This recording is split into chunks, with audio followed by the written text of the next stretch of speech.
My love, it's time. We're here to support you. We're ready to help you change direction in your life. That's the message from the moon, this new moon eclipse happening in Virgo on September 21st, 2025. A bit different message than the ones we've had lately. This message is clearly focused on the moon's support and help, and it's using the word we. We are here to support and help. Well, what's that all about? I'll get into all of that in this episode. Hi, I'm Laura Kusto. I'm the moon phase astrologer and your life strategist for rhythmic living. I'm here to help you use the lunar cycles to make sense of the world, to calm down what modern life has become, and reconnect with your own inner timing. The moon has a rhythm and it's pulsing through all of us. It's just that we were never taught to hear it. In that vein, if you haven't yet, I want to encourage you to go grab my free guide. It's called the Moon Phase Compass, and it helps you work with the moon in simple foundational ways.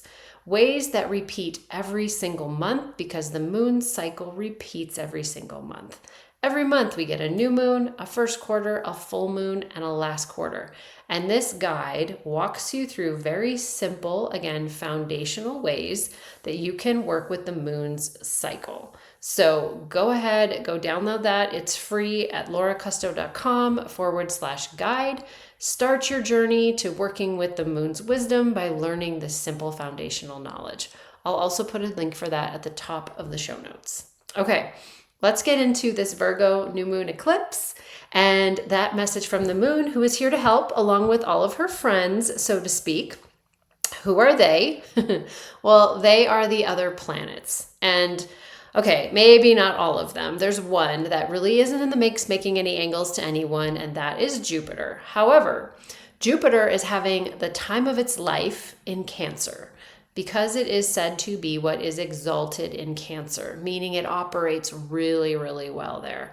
Now, Cancer is the sign focused on nurturing and self-care. And so Jupiter is over there in Cancer cooking us up comfort food and giving us all the fuel that we need to show up as our best selves. As for the moon and all of her friends, which are all the other planets, so they are having conversations at this new moon that are mostly harmonious. A couple of them are in angles of tension with some other planets. However, I don't see that as a bad thing. We need tension. Tension creates the friction that really results in the motivation that we need to move forward in life. So I think this lineup is absolutely beautiful. I'm going to show you the chart actually this week because it is just so pretty. So we'll get to that here in a minute. But as I looked at this configuration of planets in the sky, and I realized what it was saying. It was saying, again, we're here to support you. But I needed to find a bit more clarity on exactly what they were here to support us with. And so I looked to where they've been at in the sky. Not just the angles they're making now, but where they've been, what's been transpiring as of late. And that's where the in changing directions part came from in this message. So you see, we are in what is called the eclipse window. We get eclipses every 6 months when the moon's full moon and new moon hit the nodes of the moon. And they are bigger full moons. They're more powerful new moons. So big, powerful new moon and full moon. And they happen about every 6 months. And so a couple weeks ago on September 7th, we had the full moon eclipse. So this particular eclipse season, the full moon was first. Sometimes the new moon is first, right? But this particular season, the full moon was first, and it happened on September 7th. All full moons illuminate truth. And so full moon eclipse, bigger full moon, big things getting illuminated. And it was also on the north node. So it was meant to be working in alignment with what's in our highest good, our future highest good. So a realization at that time would have come through, a truth came to light. And then last week, we had the last quarter within this eclipse window, right? Between that full moon and this new moon, we have a very unsexy, no one ever talks about these, last quarter moon. And that was in Gemini. It was on September 14th. Last quarters are always all about releasing. and taking action to remove the things from our lives to create space so that the new can come in. It's making room for the next cycle. So, because we're in this eclipse window, these are typically big shifts, big things coming to light on the full moon, big releases on the last quarter. And that brings me to the new moon. It's set up to be a big new moon because it's an eclipse, a big new beginning. So big, it's one where your intentions can literally change the direction of your life. And the planets are here to support that. It's amazing. So, how to work with this? As usual, I'm going to give you 3 steps, and it's all about how to change the direction of your life working with the new moon eclipse. So, step 1, we're going to reflect. We don't normally do this on a new moon because you're planting new seeds. But again, it's a big new moon and we're at the end of the eclipse window. So what we're going to do is we're going to look to the start of the eclipse window. And that full moon, that happened back on September 7th. So if you haven't done this yet, go back, watch that video. I'll link to that at the top of the show notes. But the full moon eclipse, September 7th, it was in Pisces. It was on the North Node. Again, North Node's all about our future. It's about the path of highest good. It's our destiny. What came to light? What's coming out of the story here? And full moons, they're always a part of these larger lunar gestational cycles, these 9-month patterns. So with that full moon, you're going to have farther dates to look at, farther back in the past. The story started unfolding with the new moon that seeded it was March 10th, 2024. And then first quarter, December 8th, 2024, you would have taken some action. So again, this is just to get you in this reflection, right, of this first step here. And then if you need a little bit more help and you're not quite sure, what area of life does Pisces oversee for you in your chart? That's another big clue. The next thing I want you to reflect on is a week ago, that last quarter in Gemini, September 14th. What did you release? That was a part of another bigger story. The key dates for that would have been the new moon, June 17th, 2023, when you would have seeded something. First quarter you would have taken action on in Pisces would have been Gemini, March 16th, 2024. And then the full moon, when things came to light in that Gemini area of life, December 15th, 2024. Now, I've mentioned Gemini overseeing, Pisces overseeing, and now we've got this new moon in Virgo, right? And your head is probably spinning. But really, if you're familiar with astrology and you're familiar with your chart, you know what I'm talking about. Gemini oversees a specific area of life for you, for everyone, based on your chart. Pisces does too. Every zodiac sign does. So if you know your chart, go grab it and use that as clues. If you don't know your chart and you're not sure what I'm talking about, it's actually really not that hard. And I've got 2 ways that I can help you find these areas. The first is through a course called Moon Map. You can go to find that at laurakusto.com/map. It is short. The course is not expensive. And I walk you through the steps to find what I call your map. And your map is simply, here's the 12 zodiac signs and here's the 12 areas of life that they all oversee. And then you can use that map forever and ever and ever, every single moon phase. You can also use it with all the other planets. So it's a great tool to have in your toolbox. So you can go ahead and grab that. The second way I can help you is through my membership called Moon Chat. Now, Moon Chat literally spoon feeds you all the information that you need on every single moon phase just a couple days before.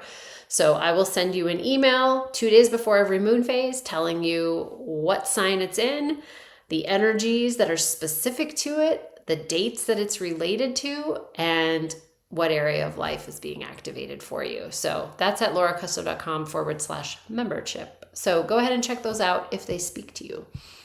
Now, the next step here, step 2, we're going to create connection from the separation in your reflection.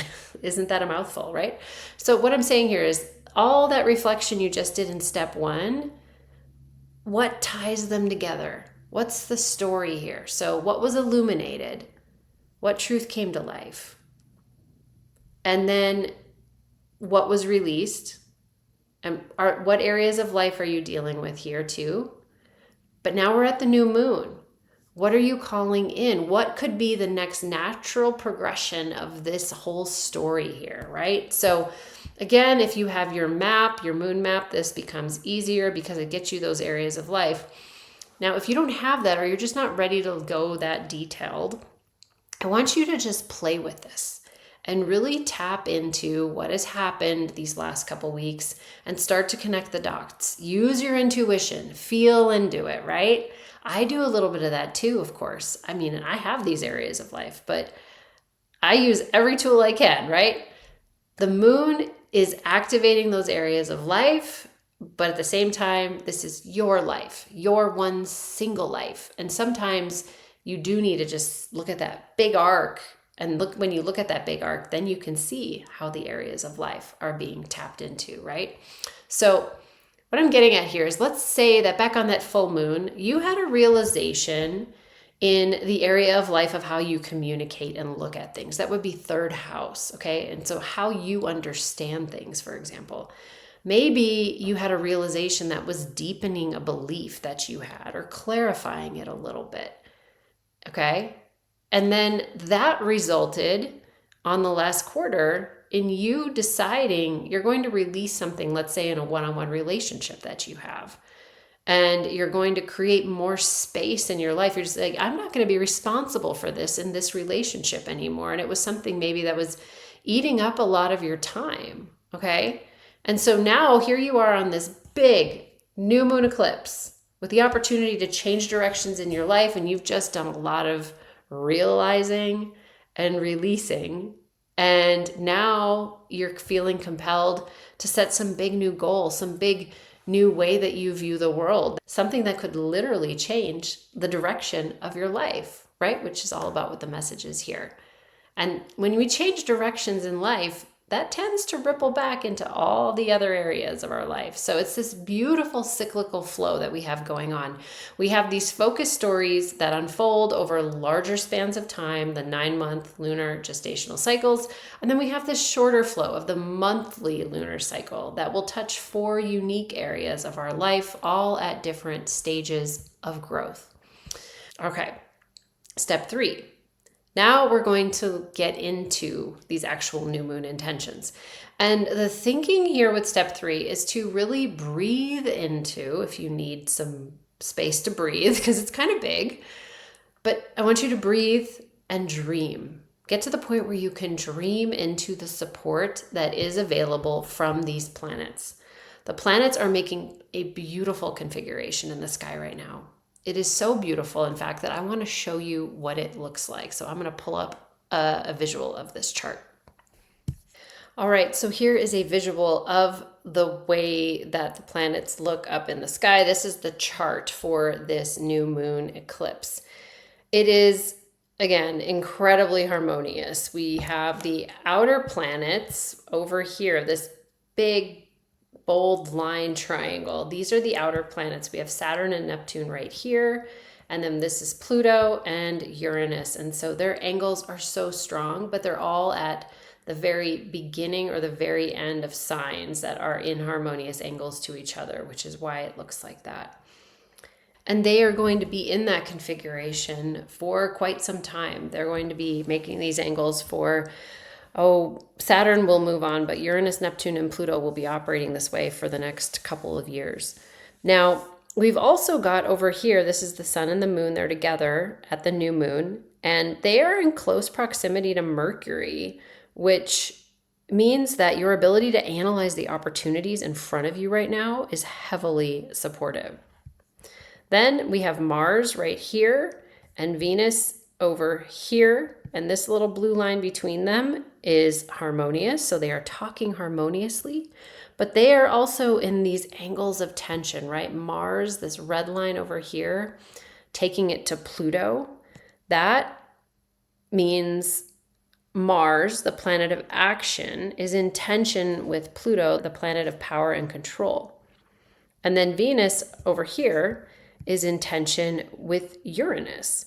And that can be felt as instability with love and pleasure. So you may feel threatened by instability, for example, to what you take pleasure in. and perhaps feel compelled to overpower it with action, which is that Mars-Pluto energy. So be aware of that tension, and be mindful of that. If you're feeling that, I would encourage you to really catch yourself and pause to think if you really want to do something or if you want to let it pass. I will say it will pass because Venus and Mars will move on from these angles fairly quickly in the next week or so. Now, the energy that I really want you to lean into, though, here on this new moon eclipse is with Saturn. It is at 28-27 of Pisces, and we've got the moon and the sun over here at 29-5 of Virgo. So that big, bold red line between them means that they are very, very close, making this opposition. 28 degrees, 27 minutes is within half a degree, a little bit more than half a degree of these two. And so now Saturn has been in Pisces since early 2023, but it's sitting here at 28 degrees. It's retrograde now, meaning it's moving backwards in the sky, but it's at the end of Pisces. And Pisces is the end of the zodiac, literally the end. And it won't be back in Pisces for another 30 years. So here's the thing. Saturn represents structures, authority, rules, regulations. It's the foundations upon which life is built, and we need those. But every once in a while, we need to update our foundations. We need to shift them and modify them. It's maintenance, right? Well, here's the thing. Pisces energy is very flowing and it's not contained. Pisces is a water sign. So the analogy I often use with Pisces is it's like overland flooding. It's water that has no boundaries. And with Saturn in Pisces, it's been said that Saturn is dissolving our foundations and structures. It is dismantling to a degree, but outright dissolving, and our structures are falling apart. And with this new moon on the south node, this is the south node right here. It's very close to the south node. South node represents the past and what we are meant to move away from. It's directly opposite Saturn in Pisces doing its dissolving. So with our new moon eclipse intentions and dreams, we are meant to really and truly dream into our biggest possibilities, whatever really excites us, and not let anything stand in our way. Any limitations, any structures, any authorities, especially those from the past that are related to old, outdated, long-standing structures. Because that's Saturn. And on top of that, you are meant to pursue them, especially if your dreams are pure and rooted in your deepest truths, your most brilliant talents and passions, and your gifts that you have been blessed with. Because that is Virgo energy, and that is where the sun and the moon are. Virgo is all about purity and flow. And this is high vibe Virgo energy, by the way. Virgo high vibe energy is very simple, really.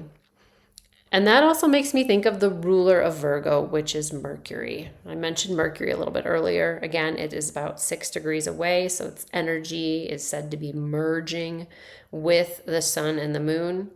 Mercury is in Libra, which is the sign of beauty and balance. And so we have pure, simple, authentic, beautiful, balanced dreams. So whatever sparks your dreams of what your future may be that fits into that line of thinking, that's your ticket. That is the change in direction that the planets above are inspiring for you here below in this earthly realm. It is so beautiful. And I hope that that visual of how symmetric everything looks is just added proof and inspiration for you. This is a beautiful, beautiful new beginning. And so, to summarize, how to change direction in life on this new moon eclipse in Virgo. The first step is to reflect. Look back over this eclipse window again, which started with that September 7th full moon eclipse. We're looking for the truth that came to light, and then also what you released on the last quarter on September 14th. And you can reference those episodes here on my channel or my podcast. They are literally the last 2 episodes that I did. I'll also put a link for them at the top of the show notes. Next, I want you to connect the dots between those last couple of weeks. So knowing what truth that you became aware of and what you released, what does a next new beginning look like for you? What are the possibilities? What direction could your life go? And then finally, step 3, I want you to breathe into and dream into the support of all the planets. It is an amazing lineup, right? And that chart looked pretty beautiful, right? Those planets could be all over the place, but like the patterns that they're making, the symmetry of the chart, we don't see that very often. And Saturn, that one planet directly opposite the new moon and nearly exact to the degree, in its final days in Pisces, at the end of the zodiac, it's doing its final work of dissolving structures within our lives that are outdated, beliefs, limitations. You should be this way type of thinking, or you should do that type of things. This new moon is saying, hey, we are done with that. But my dear, my love, we are here. We're here to support you in changing directions in life. It is a great new moon eclipse. I hope you found this helpful and it has given you a lot of inspiration for how to navigate this Virgo new moon eclipse and to set intentions that are the start of a beautiful new chapter for you. So with that, now that you've gotten this message, I would love to hear from you. What's coming up for you? What realizations are you finding from that new moon?